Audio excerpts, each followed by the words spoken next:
I'm so excited. So we talked about this series a couple of weeks ago, right? I was hosting an event for Showmax, and we were talking about this show, and now it's finally here, okay? So now this is the latest Kenyan series. This is going to be nothing but drama, sass. It's everything that we need. When you complain about shows and you're like, no, we need this kind of content, this kind of show has got you covered. It's called Igiza. Before you get to meet the cast, the director, the producer, who are here with us in studio, please take a look at the trailer. Go ready? Go ready. Mbona mnakula ni kama mkoma kwenyu? Changamkeni. Na wale wafungwa special duty, leo mkwe gate A by saa 3 kamili. Miss Kenya. Leo uko special duty. Jichunge sana Nesh. Leo ni kubaya. Najua, usijali, kila kitu itakuwa sawa. Make sure the scene holds Aaron. Tonight is going to be glamorous. Miaji says, Nicole, strip. Where's my wife? I don't know, sir. I've been trying to find her for the past hour. Nicole! You what? Nicole, yuko ndani. Yes, sir! Thank you. Small photo. Where the hell have you been? Thank you so much. I was taking care of something. You're hurting me. Wait, watch it. Don't do this to me. Help! I'm not Nicole. Help!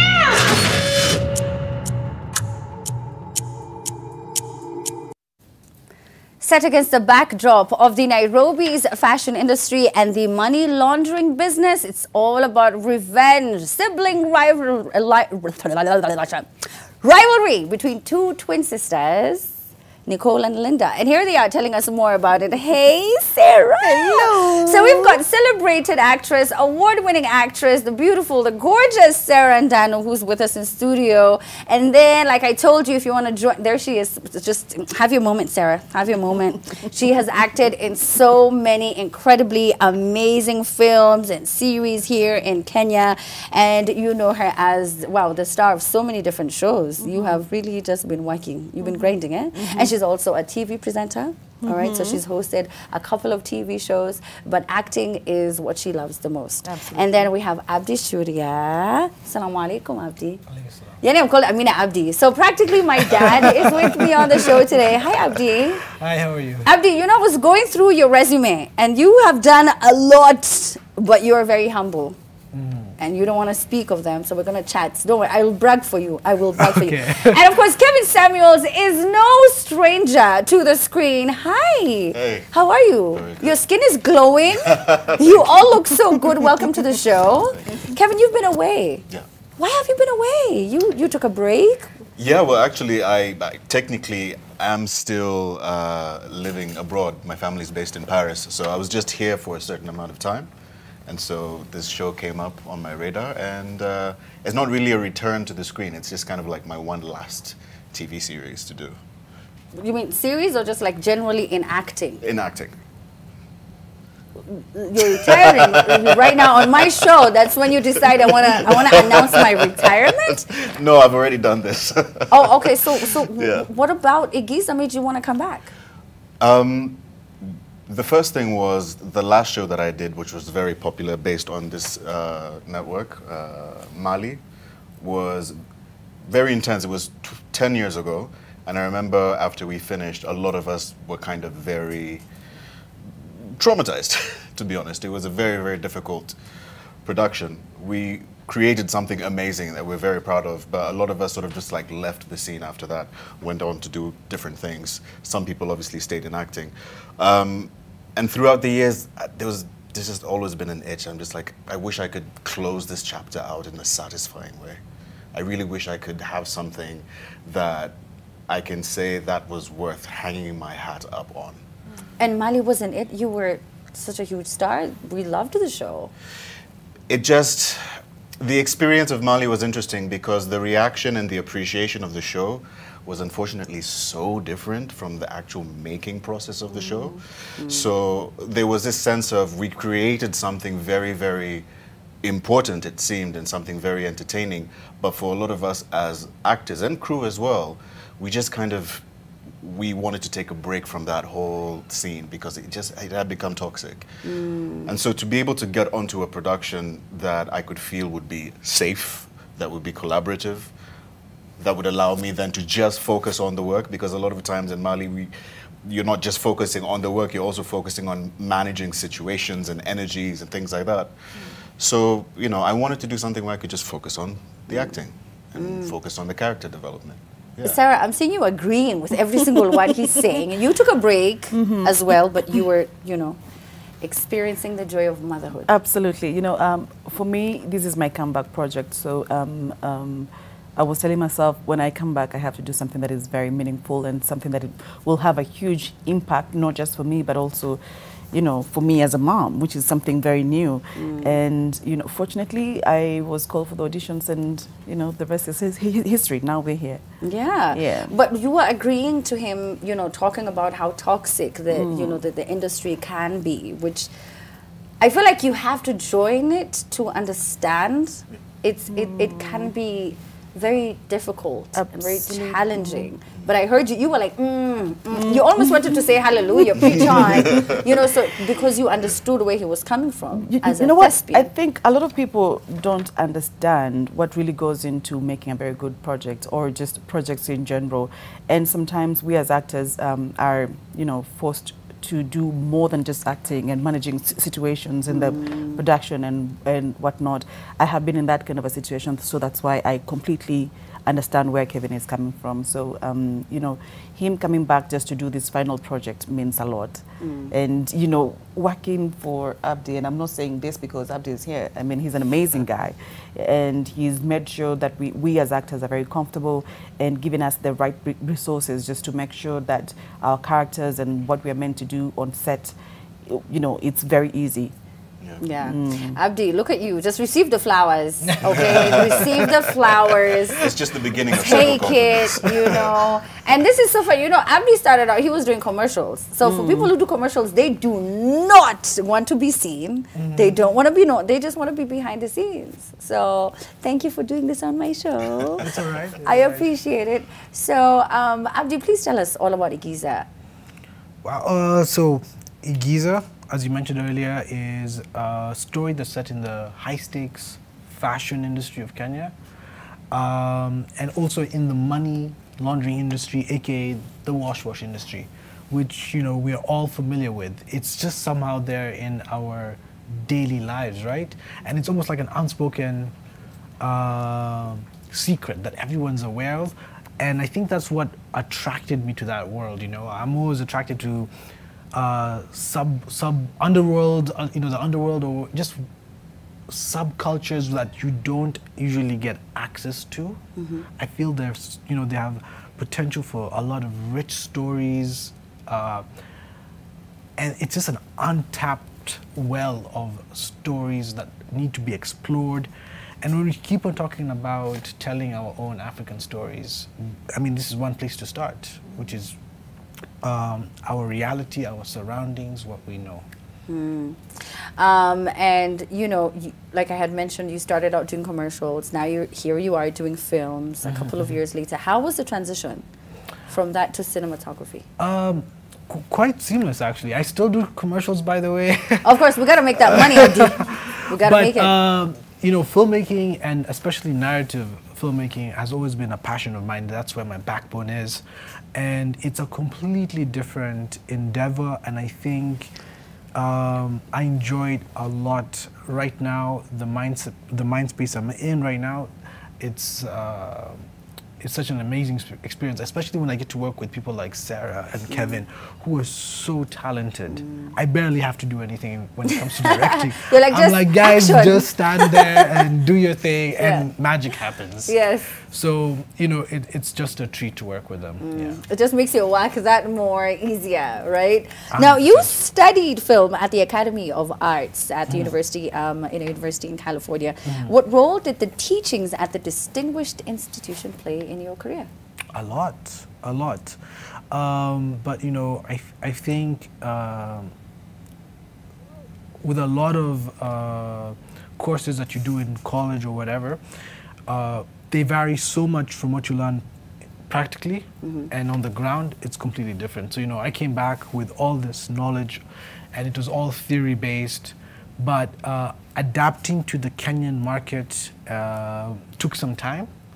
Took some time for me to find my footing, but definitely the methodology of how to approach filmmaking, which I got from the American way of doing stuff, I think is very impactful, especially in managing productions, crew, and you know, going for that Hollywood level quality that I think we're all so familiar with. You should have also spoken about talent, managing talent. It's a whole other, like, you should include it in your CV. You should be like, and I was able to manage talent. Sarah, you said that Abdi has, you know, he has his way of directing, but he allows you to be you. What about him makes him a fascinating director? Well, it's just everything. And, you know, before we started shooting Igiza, one of the things that I was very worried about is how I was going to be able to bring out the two characters and be very convincing on the screens and to the audience. And the first thing that Abdi did was to put us through a very intense workshop, 2 weeks, you know, and we had an acting coach, and, you know, he just let us really just take the process very slow, but at the same time get to understand the characters. So he just lets you fly with the character, and he's very easily approachable, you know. I have worked on sets where you hardly get to meet the EP. He just shows up when it's time to pay, to sign the checks and pay the money, but Abdi's always there, and he's very much approachable. So, so there's that aspect. He's been able to, you know, build some of the amazing sets that, you know, me as Nicole or Linda being in prison just makes me, you know, just walking into those sets makes it so much easier for me to bring out those characters. So those are some of the things that I really give him, you know, props for. Props for, yeah. Yes, there you go. You are allowing creatives to be creative, okay? And, you know, I don't, two characters, like, so I know we've watched shows where, you know, where people were playing, and you know it's the same person, but they're playing like a role where it depicts them as twins, and it's really hard. How did you manage to do that? So you were playing, tell us about your characters. So it's Linda and Nicole. Yes. So I'm playing Linda and Nicole. These are twins, and they're rivals. So something happened in the past, and, you know, they just became the worst of enemies. So, you know, at first there was that excitement just getting their role, because it was a very intense audition process. I think it took like 3 weeks. Yes, and then, you know, there's that excitement of, oh yes, I got the role, yay. And then now, after we sat down with the entire production team and Abdi's team, and they were taking me through what this character really entails, I didn't really think I could make it. Like, honestly, I didn't think I could bring out those two personalities, but you know, it's been a very, very intense journey for me. I've had to watch a lot of documentaries on prison, just getting to understand how are the women at Langata prisons, how do they behave. Oh, so you did a lot of research. A lot of it. I had to watch a lot of Lindas, you know, how do they, you know, how do these high fashion women sit, walk, you know, do all that. Yeah, so that was a lot of internal training that I went through before, you know, just getting on set and finally getting very comfortable with the two characters. Wow, that is wild. Can you imagine? So you're on one end, you are a jailbird. All right, convict music, that's you. And then on the other end, fashionable, stylish, classy, elegant, and you're just a fashion designer. Those are two different worlds expressing two different kind of facial expressions and emotions, and you have to, you know, sort of like try as much as you can to tell the audience your story as authentically as you can without them. I mean, they know you're Serah, but they can't tell that Serah is both Linda. Like, they know, but they can't see it because of your acting. Was it hard? Very hard. This was your first role after being a mom, so you had taken some time away, and, and then you decided the first project. I have to kill it, but then yeah, but you see, now that's the thing, because it was my comeback project, so I had to make sure if I'm coming back into the industry, I have to do something that is dope and something that is big and something that was going to leave a mark. Tapping into these two characters, again, like I said, involved a lot of research and getting to understand who they are. Being an actor, for me, is just not entertaining people. It's about telling a story, telling someone's story. And to me, I was telling Linda's story, and I'm telling Nicole's story. Now we have Team Linda on social media and Team Nicole. And you have to be very strategic in how you're going to tell their stories because you've been given that opportunity.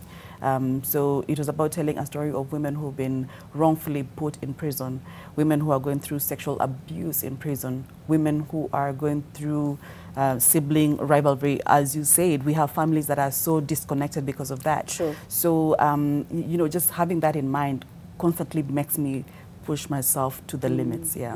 Oh, wow. That is just, I love that. Abdi, how was the casting? I wish we had the casting director here, but then how was the casting process like? How did you settle on, you know what, Kevin and Serah and everyone else who's featured on the show, part of the cast? I mean, they definitely earned it. Just let me say that. Like, you know, there was no favoritism here. We didn't really account for their history or their past body of work. It was what they just delivered and presented to us on the day of the audition.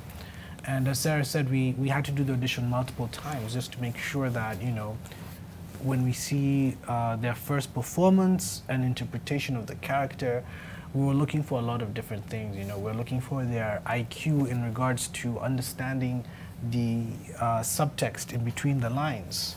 You know, for me, when I'm doing an audition, I'm looking for so much more apart from appearance and, you know, can this person remember their lines? And what they brought to the table, you know, for me it was, these are the guys to work with, you know? And they embodied the characters so well. I felt like I could just see it. Like right off the page, I was just seeing them. Like it was very real. Yeah. For you, Kevin, you know, I watched the interview that you did with my good friend Janet. Yes. And I didn't know you were related. And I've met you so many times. And of course, I know Janet from so many different things we've done together. And I watched that video and I was like, wait, Kevin and Janet are related? I know, it's funny. What it's is like happening? when we stand next to each other is when people see it. Yes. Yeah, like now after that, of course, I see it. Now I see it. You know, I see it all. Like I hear it even in your voice. I'm like, yeah, there's a bit. But then I didn't know before, and you were sharing a very vulnerable part of your life that you didn't need to, but you wanted to do it so that you can inspire so many people, so that they can come out of, you know, the situation that they're in. Yeah. And you talked about the struggles that you had as you tried to get out of alcoholism, being addicted to alcohol. And Reggie, the role that you play on the show, also struggles with alcoholism. He's an alcoholic married to one of the twins. That is one of the roles that Linda plays. Was it easier for you to play the role because you understand where Reggie's coming from, or was it challenging because it was taking you back to a dark past that you just don't want to remember anymore? Yeah, I think in a lot of ways my wanting to do the project can also be tied back to that interview that I did with my sister, because that was me really just fresh out of rehab, and there is no realer place than being there. And so coming out and just kind of wanting to speak off the cuff very plainly.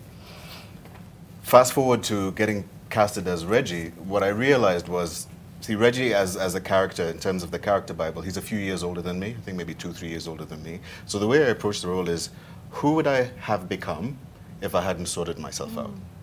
So that was the logic in terms of how I'm going to portray this person. So I did have to put myself in the mental state of, what would I be doing right now, you know, 3 years getting sober, if I hadn't gotten sober? Like, what would my life look like? But how bad was it, though? Like, was it just waking up and immediately you were just like, let me take a shot or two, then I get started with my day? Was it only alcohol? Yeah, I mean, toward the end, it was really kind of like having to function in the morning with a drink. And no, it wasn't. It wasn't only alcohol. There was quite a bit of other substances as well, which I had been dealing with for years, frankly. But it just got to a point where it felt like, you know, I was at the fork in the road. And, you know, things definitely change when you have a kid. And, you know, wanting to make sure that she could have a father in her life who is sorted and stable as well. Yeah. So yeah, but again, in a way, this project coming into my life is just perfect for so many reasons. Because to be able to say goodbye to my acting career by playing a role as someone who I could have been, I think is very poetic. Why are you saying goodbye though? I mean, you're so talented. Abdi's here just like singing your praises. He's here just like Adele, hello, singing it away. And you want to say goodbye to something that you're so good at, unquestionably. I've just become so moved by other things. Like I've really gotten into, I just finished a year studying a master's in psychology in London and working with the local government in London during the COVID relief effort. And I was working with a lot of sort of like elderly English people who didn't have any resource. So I was spending hours on the phone trying to talk to people who were going through all these challenges. Yeah. And that just kind of, that drives me now more than anything. Just to know that I want to be involved in a field where I am tangibly affecting someone's life. I think that's just, it just became imperative to me. And so I'm actually going to be studying public health in Paris when I get back in September. And I'd like to pursue a career in that. Yeah. Please do. Yeah. Please do. There's so many men who don't share their stories because they're shunned. You know, you should take it. You're a man. You should know what to do, and you know, you should be strong enough to handle that liquor or whatever it is. And I love that you're sharing that story. It's very vulnerable. You didn't have to, but you did, so that so many other men don't have to do what you did, don't have to go through the journey that you did. And I love that, and I appreciate it. You know, and I hope that, you know, you change your mind in a few years and you come back into acting and you do some more shows. You do some more shows. Now, Abdi, where is this Igiza series going to be on? Tell them. Showmax. Every Monday drops on a weekly basis. Yeah. So guys, get your subscription. Don't miss an episode. Don't miss next week's episode. Don't miss next week's episode. Next week's episode. Definitely some good twists and turns that are about to come. On the show? Yeah. Serah, this is a huge project for you. You know, I was watching the trailer, and I genuinely can see the difference between Linda and Nicole. That's amazing. And I'm like, I know you're the same person, kind of twin sister, but the way you depicted, Nicole was on in prison? Yes. It was, so I was like, oh my God, like she looks rough. And then you were laughing when you were on the truck. And then Linda's like, oh my God, what's going on, Nicole? Come back. And that is some real talent there. So tell us about your baby real quick before we have to, because we have to take a break. And oh, wow. And have my to say baby, bye. my baby. What about my baby? He's just an amazing little young man. And first of all, I haven't seen him for the last 2 days because when I get home, he's sleeping. When I'm leaving, he's still sleeping. So it's been quite a difficult journey for me, for sure. Yeah. Filming, and this character is very demanding. These two roles are very demanding. So like yesterday, we were leaving set at 7 in the morning. I get home and I'm supposed to be back on set at 2 p.m. So it's been tough, but I'm just happy that I have a very loving family that supports me and pushes me, and you know, they've been clapping behind the scenes, and I'm just looking forward to wrapping up the show and, you know, going back to being a mom and a wife. Oh, how is Happy, by the way? We're not going to say the name because if you know, you know. He's actually watching the Sarah's show. Night. Yeah. He's watching the show. He's watching Please send him a shout out. What's good? What's good? What's good? Please tell like in a message to watch the show also. Just like, please, just holla at all your teammates. Just tell them to watch the show. But how is it? I mean, like, you know, because he has to go and he has, you know, the league is right now, well, they're on a break until August. Yeah. But then how is it like when the league is on? Do you have to like travel? How's the schedule? Absolutely. Like, this has been the longest time that we've been apart because of the show. It's been 4 months of filming, so I have to be here, and I'm here with the baby, so it hasn't been easy for me, you know. But after we are done, we go back. You go back. Oh, so you don't stay in Kenya. You just came here because of Abdi. Right? It was Abdi made you come through. It was well, we have family in Kenya, so definitely we have to be not here. Me. Oh, but you're not based here. You're like, you live outside the country? Now that the baby is there, we have to be together for the sake of the baby. Yeah, well, you guys have done incredibly well for this show. Thank you so much. You have, let me tell you, just playing those two roles, It's not easy. It's not easy. Oh, I had one last question, Jack. So one last one. Now, for you being so beautiful and super sexy, this femme fatale stereotype that people found for you, where you were like, you know, this attractive jewel on the show, and it was like the one that everyone wants on the show. Do you think that it limits your creative range that you so effortlessly display for us on screen, or do you think it's just a given? Because I mean, you have to accept Serah. You're like, I'm a fine girl. That's a very good question, because you know the issue of you know, pretty women just being put on screen, or colorism has been going on social media and on so many different platforms. But one thing I can say is that, you know, I cannot run away from the fact that I'm a beautiful girl. That's one thing that I own with everything that I've got. I cannot run away from the fact that I'm a light-skinned girl. That's one thing that I own. But apart from that, there's so much more to that. She's a hard worker, she's a go-getter, she's a person who's very talented. So I don't think it is just, it was a role that I was given, or there's anything like being given a role, because I feel like there's so much that goes into acting than just the face, you know. Anyone will be so stupid, for lack of a better word, just to put someone there just because they're pretty, because, you know, we all want to make some money. Yeah, Showmax wants to make their money, and Abdi cannot just put me there because, oh yeah, people are going to look at her and say, oh, she's so pretty. You have to really work hard for all those roles that you get. Yeah, so it hasn't been easy, like I said. It's a tough one, and unless you're inside or on the other side of the box, you can never get to understand what really goes into acting. Yeah, that's true. It's a lot of work. It's really a lot of work. And Abdi may seem very polite now, but let me tell you, those directors sometimes, sometimes they are just really harsh. Well, I wish you all the best, Kevin. I'm coming to France. Can I hit you up before the end of the year? I can. Would you want a different interview in Paris? We could. We could. Okay. So do you speak French? Oui. Oh, okay. Bonsoir. Vous voulez avec That's pretty much all I know. Abdi, congratulations and all the best with this new series. Make sure that you holla at him. Slide in his DM if you want to join the industry. Serah, so sasa ni mama nani? Mama Ariel. Mama Ariel. Ina sound too kama pesa. Ina sound too expensive. Ina sound too Ballon d'Or. I don't know. But to the hubby who's watching, you won. You really won here. All right. So thank you so much, guys. I really appreciate you taking time to talk to us this evening on The Trend. Right now we have